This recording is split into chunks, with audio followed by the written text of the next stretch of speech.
بسم الله الرحمن الرحيم.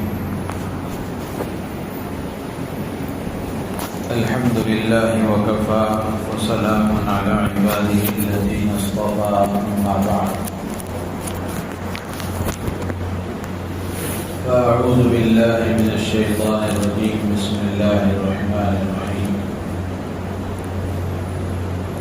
اقتربت الساعة وانشق القمر وإن يروا آية يعرضوا ويقولوا سحر مستمر وكذبوا واتبعوا أهواءهم وكل أمر مستقر. صدق الله العظيم. محترم بزرگ و عزیز دوستو، یہ سورۃ القمر کی شروع کی 3 آیتیں آپ حضرات کے سامنے پڑھی تھیں. اس سورت کا نام ہے سورۃ القمر، اور قمر کہتے ہیں عربی میں چاند کو. اس سورت کو سورۃ القمر اس لیے کہا جاتا ہے کہ اس میں اللہ تعالیٰ نے شق القمر کا واقعہ بیان فرمایا ہے. یعنی شق القمر کا جو معجزہ اللہ کے نبی علیہ السلام کی انگلی سے اللہ نے ظاہر فرمایا تھا، اس واقعے کو اللہ نے اس میں بیان فرمایا ہے. واقعہ کیا ہے؟ بخاری شریف میں موجود ہے کہ مکے والوں نے رسول اللہ صلی اللہ علیہ وسلم سے مطالبہ کیا کہ آپ ہمیں کوئی معجزہ دکھائیں. تو اللہ کے نبی علیہ السلام نے شق القمر کا معجزہ دکھایا. آپ نے انگلی سے اشارہ کیا تو چاند کے 2 ٹکڑے ہو گئے. حضرت عبداللہ ابن مسعود رضی اللہ تعالیٰ عنہ فرماتے ہیں کہ جب چاند پھٹ گیا، اس کے 2 ٹکڑے ہو گئے، تو قریش کے سرداروں نے، مکے والوں نے بجائے ماننے کے انہوں نے یہ کہا کہ یہ تو جادو ہے، یہ تو جادو ہے، تو لہذا ہم اس کو نہیں مانیں گے. اور پھر ان کے ذہن میں آیا کہ جادو کا دائرہ تو ایک محدود ہوتا ہے، ایک مخصوص جگہ میں جادو کیا جا سکتا ہے، پوری دنیا پر تو جادو نہیں کیا جا سکتا. جادو کا دائرہ ایک محدود ہوتا ہے، تو اس لیے ہمارے وہ لوگ جو سفر میں گئے ہوئے ہیں ان کے آنے کا انتظار کرو، اور جب وہ آ جائیں تو ہم ان سے پوچھیں گے کہ چاند کے 2 ٹکڑے ہوئے تو کیا تم نے بھی دیکھا؟ اگر انہوں نے کہا کہ ہاں ہم نے بھی دیکھا تو ہم مان لیں گے اور سمجھیں گے کہ واقعتاً یہ معجزہ ہے. اور اگر انہوں نے انکار کر دیا تو پھر یہ جادو ہے، اس کی کوئی حقیقت نہیں ہے. تو جب لوگ سفر سے واپس آئے، ان سے پوچھا گیا تو ان لوگوں نے بھی اقرار کیا کہ ہاں ہم نے بھی دیکھا کہ چاند کے 2 ٹکڑے ہوئے. اور یہ شق القمر کا جو معجزہ ہے، یہ جو واقعہ ہے، اور چاند کا جو پھٹنا ہے، یہ صرف عرب والوں کے لیے نہیں بلکہ پوری دنیا کے لیے معجزہ ہے. مشہور ہے یہ بات کہ جس وقت انگلی سے اللہ کے نبی علیہ السلام نے اشارہ کیا اور چاند کے 2 ٹکڑے ہوئے، تو ہمارے ملک بھارت کا ایک اسٹیٹ، صوبہ کیرلا، وہاں کا بادشاہ اس وقت میں سیر کر رہا تھا، گھوم پھر رہا تھا، تفریح کر رہا تھا. اس نے بھی یہ منظر دیکھا، چاند کے 2 ٹکڑے ہوئے. جب اس نے یہ منظر دیکھا تو اس نے اپنی ڈائری میں اس واقعے کو درج کر لیا، اور پھر اپنے نمائندوں کو مختلف ملکوں میں تحقیق کے لیے بھیجا کہ یہ کیا واقعہ پیش آیا ہے. یہ چاند کے 2 ٹکڑے ہوئے، پھر چاند کے 2 ٹکڑے آ کر جم گئے، مل گئے، یہ کیا بات ہے؟ آج بھی سائنسدان اس بات کا اعتراف کرتے ہیں کہ چاند کسی زمانے میں 2 ٹکڑے ہوا تھا. تو اس نے اپنے نمائندوں کو مختلف ملکوں میں بھیجا، تو اس کے نمائندے مختلف ملکوں کا دورہ کرنے لگے. اور پوچھتے پوچھاتے عرب میں پہنچے، مکہ پہنچے، سرکار دو عالم صلی اللہ علیہ وسلم کی خدمت میں بھی پہنچے، تو اللہ کے نبی علیہ السلام نے بادشاہ کے نام پیغام بھیجا، ان لوگوں کے ہاتھ پیغام بھیجا۔ تو جب وہ لوگ اللہ کے نبی علیہ السلام کا پیغام لے کر اس بادشاہ کے پاس آئے تو اس بادشاہ نے اللہ کے نبی کا پیغام سن کر اسلام قبول کر لیا۔ تو اللہ کے نبی علیہ السلام کے زمانے کا یہ جو واقعہ ہے، یہ صرف عرب کی حد تک نہیں ہے، پوری دنیا نے اس کو دیکھا۔ یہ معجزہ صرف ایک محدود جگہ کے لیے نہیں تھا، پوری دنیا نے اس کا نظارہ کیا۔ اسی لیے کہتے ہیں کہ عرب کے بعد دنیا کی سب سے پہلی مسجد ہے جو کیرلا میں تعمیر ہوئی۔ آج بھی وہ مسجد موجود ہے، مالک بن دینار رضی اللہ تعالیٰ عنہ کے نام سے وہاں موجود ہے۔ اور اسی طریقے سے اس کے بعد صحابہ کرام رضوان اللہ تعالیٰ علیہم اجمعین کے تجارتی قافلے اس جگہ پر آنے لگے۔ تو اس طرح اسلام یہاں اس سرزمین پر اس زمانے سے آیا ہے۔ تو اس لیے یہ وہ زمین ہے جہاں سب سے پہلا نبی اللہ نے اتارا ہے، اور اللہ کے نبی علیہ السلام کا پیغام یہاں آیا ہے، صحابہ یہاں آئے ہیں۔ تو آج اگر کوئی یہ کہتا ہے کہ اسلام اور مسلمانوں کو اس دھرتی سے ختم کر دیں گے تو وہ کسی دنیا کا کوئی خواب دیکھ رہا ہے، یہ ہونے جانے والی بات نہیں ہے۔ اللہ کا فیصلہ ہے کہ اس دھرتی پر اسلام رہے گا، مسلمان رہیں گے۔ ہاں یہ الگ بات ہے کہ ادگچے مسلمان نہیں چلیں گے، آدھا تیتر آدھا بٹیر والا معاملہ نہیں ہوگا۔ جو سچے اور پکے مسلمان ہوں گے، نام کے نہیں کام کے مسلمان ہوں گے، ان مسلمانوں کو اللہ تعالیٰ جمائیں گے، ان سے کام لیں گے۔ اور جو ادگچے آدھا تیتر آدھا بٹیر کا معاملہ ہوگا، اللہ کی طرف سے چھٹائی ہوگی تو یہ چھٹ کر ختم ہو جائیں گے۔ اللہ ہم سب کی حفاظت فرمائے اور ہم سب کو سچا پکا مسلمان بن کر جینے کی اور اس پر مرنے کی اللہ ہمیں توفیق عطا فرمائے۔ تو یہ سورہ قمر میں اللہ نے اس کو بیان فرمایا ہے۔ تو یہ واقعہ پیش آیا، اس لیے اس کا نام سورۃ القمر رکھا گیا۔ اس کے بعد سورہ رحمان ہے۔ سورہ رحمان قرآن کی ایک عظیم الشان سورت ہے۔ روایتوں میں آتا ہے کہ سورۃ الرحمان کو عروس القرآن یا عروس القرآن، قرآن کی دلہن کہا جاتا ہے، قرآن کی زینت ہے سورہ رحمان۔ آپ خود محسوس کریں گے کہ سورہ رحمان جب پڑھا جاتا ہے تو ایک قسم کی کیفیت پڑھنے والے کے اندر بھی پیدا ہوتی ہے، سننے والے کے اندر بھی پیدا ہوتی ہے۔ اللہ نے سورہ رحمان میں جنت کا تذکرہ فرمایا ہے، جہنم کا تذکرہ فرمایا ہے، اپنی قدرت کا تذکرہ فرمایا ہے۔ بڑے عجیب و غریب انداز میں جہنم کا بڑا خطرناک تذکرہ اللہ نے اس میں فرمایا ہے، اور اسی طرح جنت کا بھی بڑے عجیب انداز میں جنت کی نعمتوں کا اللہ نے تذکرہ فرمایا ہے۔ پڑھیں گے، ہم مطالعہ کریں گے تو انشاءاللہ اس کی لذت ہمیں بھی محسوس ہوگی اور اس سے فائدہ ہماری اپنی ذات کو بھی ہوگا۔ تو اس لیے بار بار میں یہ بات عرض کر رہا ہوں کہ قرآن سمجھ کر پڑھنے کی ہم کوشش کریں، قرآن کی تفسیر، قرآن کے ترجمے کو لے کر ہم قرآن کو سمجھنے کی کوشش کریں۔ پھر انشاءاللہ اللہ کا کلام جب ہمیں سمجھ میں آئے گا تو پھر ہماری زندگی میں تبدیلی آئے گی اور ہم اللہ کی طرف رجوع ہوں گے۔ سورہ رحمان کے بعد سورہ واقعہ ہے۔ سورہ واقعہ بھی قرآن پاک کی ایک عظیم الشان سورت ہے۔ اس کے سلسلے میں ایک واقعہ ہے۔ حضرت عبداللہ ابن مسعود رضی اللہ تعالیٰ عنہ کا انتقال کا وقت ہے، مرض الوفات ہے۔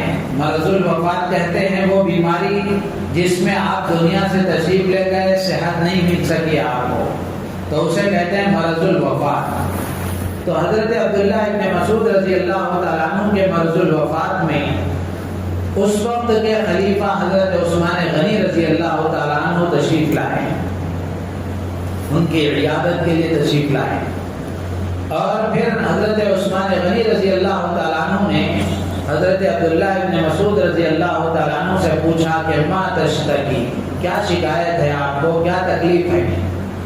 تو حضرت عبداللہ ابن مسعود رضی اللہ تعالیٰ عنہ نے فرمایا کہ ذنوبی، مجھے میرے گناہوں سے تکلیف ہے، مجھے میرے گناہوں سے پریشانی ہے، میں ڈر رہا ہوں کہ میرا آخری وقت ہے اور میرے سر پر اتنے گناہ ہیں، اللہ کے ہاں حاضری ہوگی تو کیا صورت لے کر جاؤں گا، تو مجھے اپنے گناہوں کا ڈر ہے، گناہوں کی تکلیف ہے۔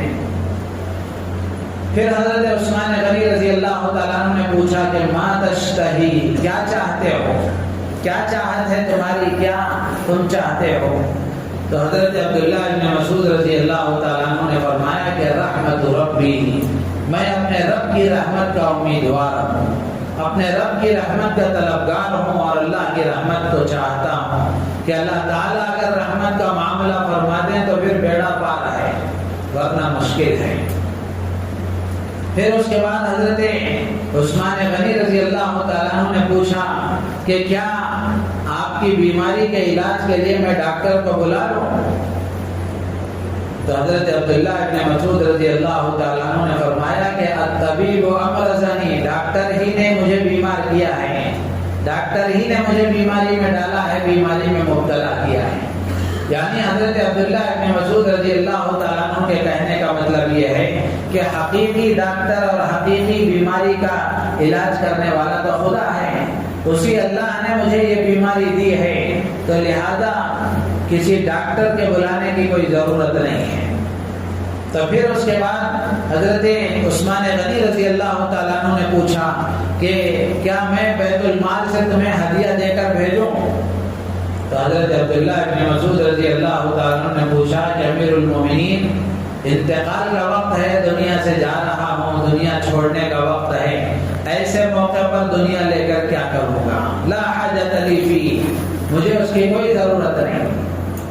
تو حضرت عثمان غنی رضی اللہ تعالیٰ عنہ نے فرمایا کہ یہ بیت المال سے جو ہدیہ میں بھیج رہا ہوں، یہ ہدیہ اپنے پاس رکھو، اس کو قبول کر لو، یکون لبناتک من بعدک، تمہارے بعد تمہاری بچیوں کے کام آئے گا، تمہاری بچیاں بہت ہیں، یہ ہدیہ تمہاری بچیوں کے کام آئے گا۔ جیسے ہی حضرت عثمان غنی رضی اللہ تعالیٰ عنہ نے یہ کہا، حضرت عبداللہ ابن مسعود رضی اللہ تعالیٰ عنہ نے مومنانہ جواب دیا اور ایمانی غیرت کے ساتھ جواب دیا کہ امیر المومنین، کیا آپ کو میری بچیوں پر تندرستی کا، فقر و فاقے کا، محتاجگی کا ڈر ہے؟ کیا تم یہ سمجھتے ہو کہ میرے مر جانے کے بعد، دنیا سے چلے جانے کے بعد میری بچیاں تندرستی میں مبتلا ہو جائیں گی؟ ایسی بات نہیں ہے، اس لیے کہ میں نے اللہ کے نبی علیہ السلام سے سنا ہے، اللہ کے نبی علیہ السلام نے فرمایا من قرأ سورۃ الواقعۃ کل لیلۃ لم تصبہ فاقۃ ابدا، اللہ کے نبی علیہ السلام نے فرمایا جو ہر رات سورہ واقعہ کے پڑھنے کا اہتمام کرتا ہے، کبھی اس کو فقر و فاقہ اور محتاجگی نہیں آتی۔ میں نے اپنی بچیوں کو سورہ واقعہ سکھا رکھا ہے اور وہ میری بچیاں روزانہ سورہ واقعہ پڑھتی ہیں، لہذا ان کے فقر و فاقے کا مجھے ڈر نہیں ہے، تو اس لیے تمہارے ہدیے کی مجھے کوئی ضرورت نہیں ہے۔ تو یہ سورہ واقعہ کی فضیلت ہے، تو اس کو اپنے روزانہ کے معمول میں شامل کرنا چاہیے۔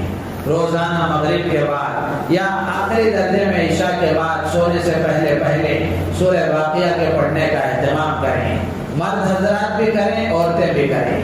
پڑوس کے ایک بہت بڑے عالم دین تھے، حضرت مولانا مفتی محمد زرولی خان صاحب رحمۃ اللہ علیہ، بہت کام اللہ نے ان سے دیا، بڑے مضبوط اور جید عالم دین تھے۔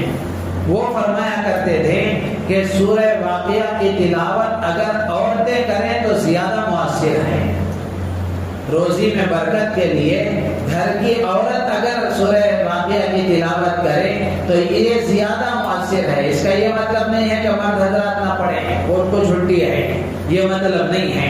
عورتیں اگر پڑھیں گی تو اس کا اثر زیادہ ہوگا، مرد بھی پڑھیں۔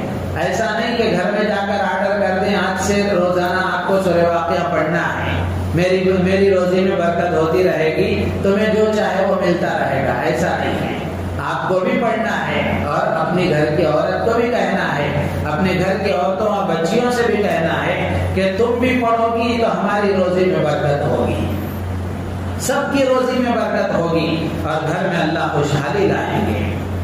تو اس لیے حضرت انس رضی اللہ تعالیٰ عنہ، حضرت عبداللہ ابن عباس رضی اللہ تعالیٰ عنہ اور بہت سارے تابعین سے یہ بات منقول ہے کہ وہ کہتے تھے کہ اپنے بچوں کو، اپنی اولاد کو سورہ واقعہ سکھاؤ، اپنی اولاد کو سورہ واقعہ سکھاؤ، اس لیے کہ یہ سورۃ الغنا ہے، مالدار بنانے والی سورت ہے۔ تو جو اس کا اہتمام کریں گے، اللہ کی ذات عالی سے امید ہے کہ اللہ تعالیٰ ان کو غنا اور مالداری عطا فرمائیں گے۔ اور اگر ظاہری حالت کچھ کمزور بھی نظر آئے، اللہ تعالیٰ دلی سکون عطا فرمائیں گے۔ قلبی سکون بہت بڑی چیز ہے۔ آج حویلیوں میں رہنے والے، بنگلوں میں رہنے والے پریشان ہیں، اور چٹائی پر سونے والے کو اللہ نے وہ سکون دے رکھا ہے کہ بادشاہ کو بھی وہ سکون نصیب نہیں ہے۔ تو اس لیے اگر ظاہری حالت کچھ کمزور بھی ہے تو اللہ تعالیٰ سورہ واقعہ کی تلاوت کرنے کی برکت سے قلبی سکون عطا فرمائیں گے، دلی اطمینان عطا فرمائیں گے۔ اور دلی اطمینان وہ دولت ہے جو اللہ ہی کی طرف سے ملتی ہے، دنیا میں کوئی چیز ایسی نہیں ہے جو دل کو اطمینان دے سکے۔ قرآن میں اللہ نے فرمایا الا بذکر اللہ تطمئن القلوب، اللہ کی یاد ہی سے دلوں کو اطمینان ملتا ہے، اللہ کے احکامات پر عمل کرنے ہی سے زندگی چین و سکون سے گزرتی ہے۔ تو اس لیے اپنے بچوں کو سورہ واقعہ سکھانے کی فکر کریں، خود بھی سیکھیں اور اپنے بچوں کو بھی سکھائیں۔ 96 آیتیں ہیں، 90 پر 6 آیتیں ہیں۔ اگر روزانہ ایک آیت بھی یاد کریں گے، چھوٹی چھوٹی آیتیں ہیں، روزانہ 2-3 آیتیں 5 آیتیں بھی یاد کریں گے، ایوریج 3 آیتیں بھی اگر رکھ لیں تو 1 مہینے میں یاد ہو جائے گی۔ اگر 2 رکھ لیں تو 2 مہینے میں یاد ہو جائیں گی، 3 رکھ لیں تو 3 مہینے میں یاد ہو جائیں گی۔ شرط یہ ہے کہ ارادہ کر کے یاد کرنا شروع کریں، جب شروع کریں گے اللہ منزل تک پہنچا دیں گے۔ تو اس لیے سورہ واقعہ کے پڑھنے کا اہتمام کریں۔ حضرت ابراہیم نقعی رحمۃ اللہ علیہ کہتے ہیں کہ کانوا یستحبون قراءۃ سورۃ الواقعۃ کل لیلۃ، سلف صالحین اور اللہ کے نیک بندے ہر رات سورہ واقعہ کے پڑھنے کو اچھا سمجھتے تھے، اس کو مستحب سمجھتے تھے اور روزانہ پڑھنے کا اہتمام کرتے تھے۔ اسی طرح حضرت سفیان ثوری رحمۃ اللہ علیہ فرماتے ہیں کہ بلغنا ان من داوم علی قراءۃ سورۃ الواقعہ لم یصبہ فقر، یہ بات ہمیں پہنچی ہے کہ جو آدمی ہر رات پابندی کے ساتھ سورہ واقعہ یقین کے ساتھ اگر پڑھے گا تو اس کو کبھی فقر و فاقہ نہیں آئے گا۔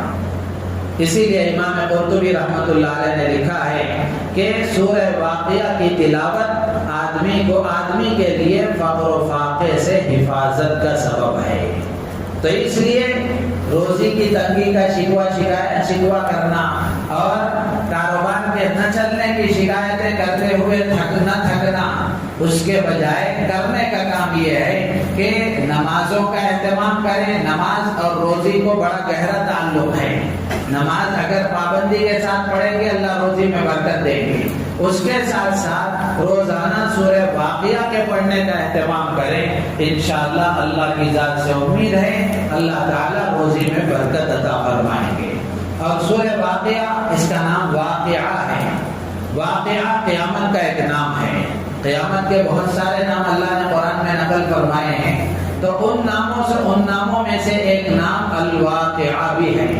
الواقعہ کا معنی وہ چیز جس کا آنا یقینی ہے، ہر حال میں آئے گی، ہر حال میں آنے والی ہے۔ تو قیامت چونکہ ہر حال میں آنے والی ہے، قیامت کا آنا یقینی ہے، ہمارے ایمان کا حصہ ہے، تو اس میں اللہ تعالیٰ نے قیامت کے واقعات بیان فرمائے ہیں، جہنمیوں کا بھی تذکرہ فرمایا ہے، اور انسانوں کی اللہ نے 3 قسمیں اس میں بیان فرمائی ہیں، ایک دائیں والے، ایک بائیں والے اور ایک اللہ کے مقرب بندے۔ تو ان کی تفصیلات اللہ نے اس میں ذکر فرمائی ہیں۔ تو قیامت کا اس میں تذکرہ کیا گیا ہے، اس لیے اس کو سورۃ الواقعہ کہا جاتا ہے۔ اللہ نے قرآن میں اس کی پہلی آیت میں فرمایا اذا وقعت الواقعہ لیس لوقعتها کاذبہ، کہ جب قیامت قائم ہوگی اس کے آنے میں، قائم ہونے میں، واقع ہونے میں کوئی جھوٹ نہیں ہے، بلکہ یہ یقینی طور پر آ کر رہے گی۔ خافضۃ رافعہ، قیامت کے بارے میں اللہ فرماتے ہیں کہ یہ جھکانے والی ہے، اٹھانے والی ہے، یعنی کچھ لوگوں کے مرتبے قیامت کے دن بلند ہوں گے اور کچھ لوگ قیامت کے دن نچلے درجے میں جائیں گے اور جہنم کے گڑھے میں ان کو اتار دیا جائے گا۔ کون ہوں گے؟ جو اللہ کے مقرب بندے ہوں گے، اللہ کے فرمانبردار ہوں گے، اللہ کے احکامات کے مطابق زندگی گزارنے والے ہوں گے۔ قیامت ان کے مرتبوں کو بلند کرے گی، ان کے درجے بلند ہوں گے، اور جو اللہ کے نافرمان ہوں گے، بے ایمان ہوں گے، کافر ہوں گے، مشرک ہوں گے، منافق ہوں گے، فاسق و فاجر ہوں گے، ایسے لوگوں کے درجے قیامت کے دن نیچے ہوں گے اور وہ نچلے درجے پہ جائیں گے۔